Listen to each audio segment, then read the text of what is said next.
lezárult, igen, hát önök ismerik szerintem Giorgia Simeont, aki román elnökjelölt volt.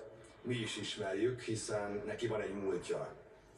Giorgia Simeon magyar embereknek a sírján, a mi őseinknek a sírján, katonasírokon taposott, és meggyalázta a magyar emberek sírját.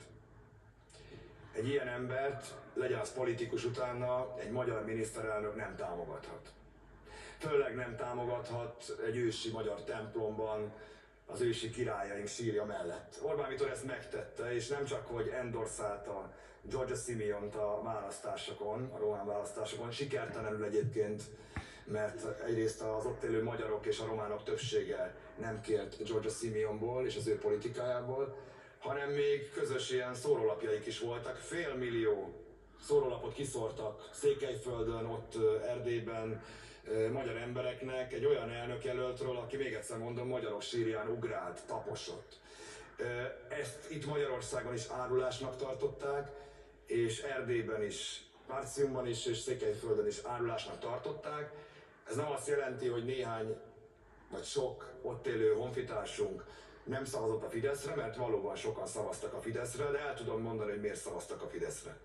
Mert félrevezetik őket. Mert ott ugyanaz a propaganda működik a Fidesznek, ugyanaz a párt propagandája működik Erdélyben, a magyar adófizetők pénzén fenntartott propaganda médiája, mint itt Magyarországon. És hazudtak folyamatosan reggel, délben, este, például a Tiszáról és személy szerint rólam.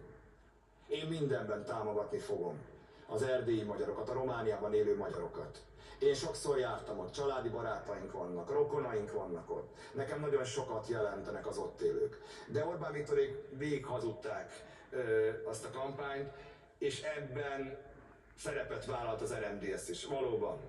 Kelemen Hunor vezetésével. Az az RMDSZ, akiknek a képviselővel egyébként mi, a TISZA, együtt ül az Európai Parlamentben, az Európai Néppárt frakciójában.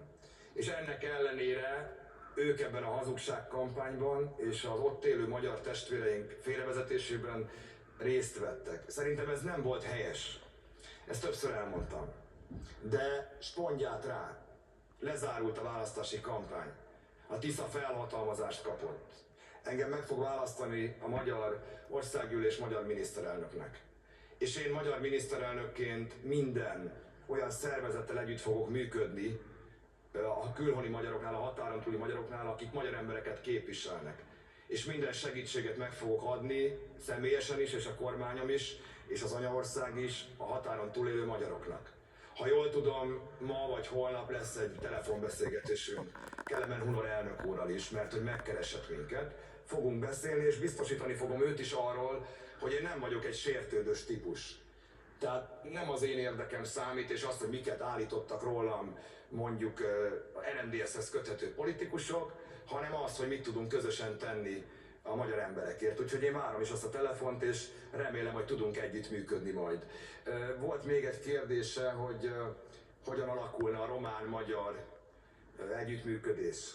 Nagyon-nagyon várjuk, és nagyon szeretnék együttműködni, és szeretném javítani, talán még tovább javítani a román-magyar együttműködés gazdasági területen, kulturális területen, és ezzel is segíteni egyébként az ott élő honfitársainkat. És szerintem erre van fogadókészség. Rengeteg mindenben tudnánk egyébként kooperálni, hogyha tisztelettel fordulnánk a másik felé, ha nem lennének gúnyos megjegyzések akár a politikai életben, se román, se magyar részről. Én állok elébe, és remélem, hogy egy nagyon-nagyon jó kapcsolatot tudunk kiépíteni, és tudjuk mélyíteni a gazdasági kapcsolatainkat, akár még a V4-ekben, nem csak Horvátországot, a visegrádi négyekben, nem csak Horvátországot, vagy Szlovéniát, vagy Ausztriát, de akár Romániát is be lehet venni, és lehetne egy V8 rögtön. Köszönöm szépen.